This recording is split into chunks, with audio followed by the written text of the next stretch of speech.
You can feel that it's still active. You can hear the rumbling of what's underneath.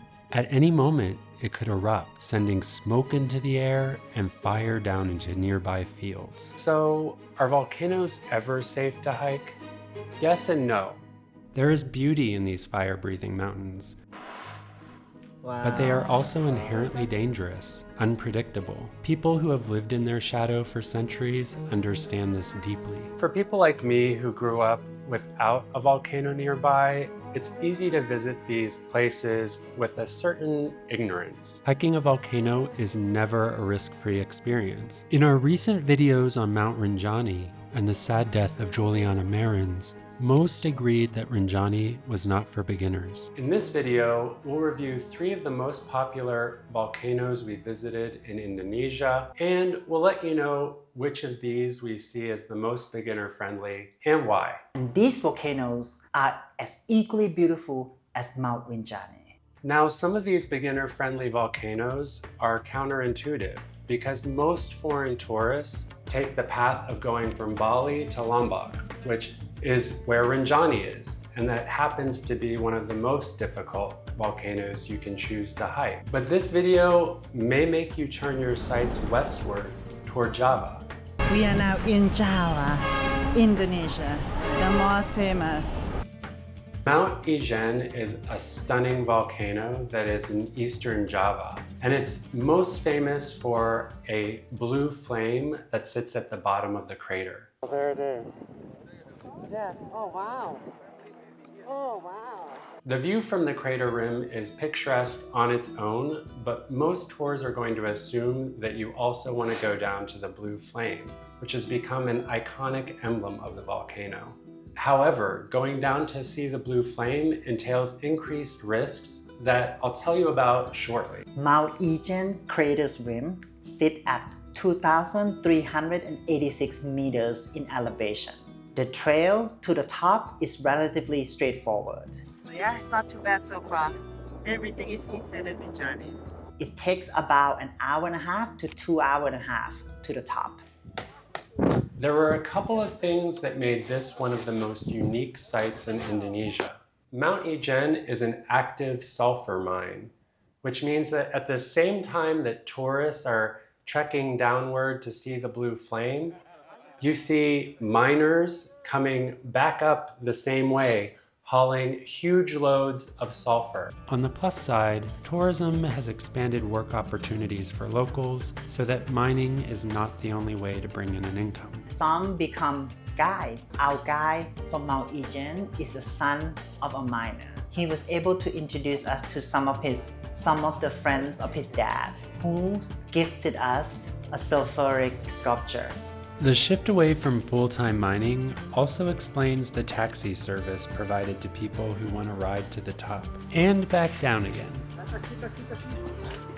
Now, there are hazards to this hike. Even though the trail up to the crater rim is relatively straightforward, going down the crater rim toward the blue flame and toward the lake is a lot more treacherous. That is because the trail is a lot more narrow, it's a lot more rocky, and there are a lot more opportunities to slip. But perhaps the biggest risk comes from breathing in the toxic sulfuric fumes. Even with the gas masks, we still felt the burn in our throats and in our eyes. Both Oth and I were sick for several days later. Was it worth it? That's for you to decide. Yeah, reporting live from Ijen crater. All right, thank you so much. The blue fire is definitely an experience that will stick with us, but taking in the view from up top could be just as memorable. The view from the crater rim is remarkable on its own. When you realize that the lake is acidic enough to eat through metal, it can be quite awe-inspiring to think that something so beautiful can also be so dangerous. This morning we begin an epic travel day. Our first stop today is Mount Batur, and off we go. Many tourists do Mount Batur, and it's one of the most beginner-friendly and famous hike that you can do in Bali. There's a whole tourist infrastructure surrounding this excursion. So the most common tour package is a sunrise hike with a guide. Even though personally, we do not think that you need to immediately get there at sunrise. You might want to hike, maybe start later. So then you see the sunrise as you finishing. You don't have to be there an hour before waiting at the summit. Just woke up from a nap and it's 6 something, so the sun's about to rise. Part of our feelings on this might be shaped by going on a foggy day.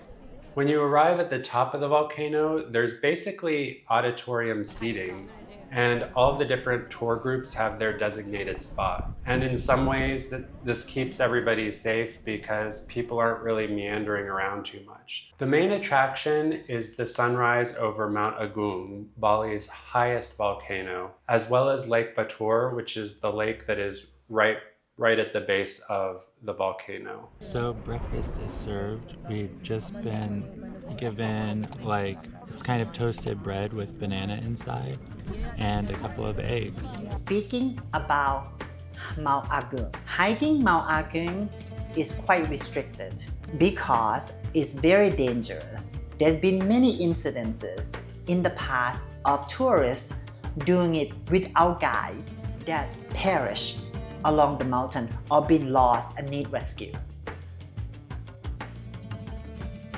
Going back to Java, Mount Bromo is probably the most beginner-friendly volcano experience you can have. And I say experience because if you choose the standard tour package, you might barely do any walking at all. The most popular way to experience Mount Bromo is through Jeep. The Jeep will pick you up at your hotel and then take you to the many viewpoints. The viewpoints are connected through this trail. And then along this trail, there's restaurant and bathroom facilities. So you don't have to worry at all. We are at the King Kong observation deck. It's not even a viewpoint, it's a full-on facility staff with food and drinks. I don't know why we were worried. We packed 3 packs of snacks. It's like a little town. Yeah, compared to what we have experienced so far, this is the most established. And you might not even have to walk that much or hike at all, but you can just hunker down, relax, and wait for the sunrise. So, I'm a little bit in tears.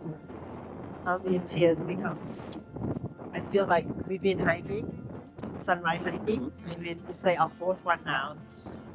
Batur, Rinjani, Ijen, and now Bromo. In a way, I'm glad this is the last one we are doing because it's one of the most beautiful things I've ever seen. There's 4 volcanoes behind us, and it's like a ring of fire. That's what it's known for in Indonesia. It's proved to be why it is the most photographed volcano. After the sunrise, a lot of tours will take you down to the base of the Mount Bromo volcano. You will be driven across the sea of sand. Many people ride a horse from the jeeps to the volcano. At a certain point though, everyone must go the rest of the way on foot. Now, even though Mount Bromo is probably the most beginner-friendly volcano experience you can have, when things are easier, it's easy to get very casual about what you are doing. Not so long ago, a Chinese tourist tripped while taking pictures at Mount Ijen. Sadly, her fall was fatal. Sometimes it's a freak accident, but sometimes it's a freak act of nature. Indonesia monitors volcanic activity closely and has recently closed at least one volcano because it's too active. But natural disasters can't always be predicted. The last 2 deaths reported at Mount Bromo happened in 2004 when the volcano unexpectedly erupted. This is like a pipeline to underneath the earth. And there's what's underneath is dangerous, is deadly, and is destructive because it's a tremendous force of nature that shaped the earth and shaped Indonesia. Right now, the standard pathway for foreign tourists is to start in Bali and then gradually make your way over to Lombok. And in Lombok, there is one major volcano, and that is Mount Rinjani. Everybody signs up to do it, because it seems like the thing to do when you're in Lombok.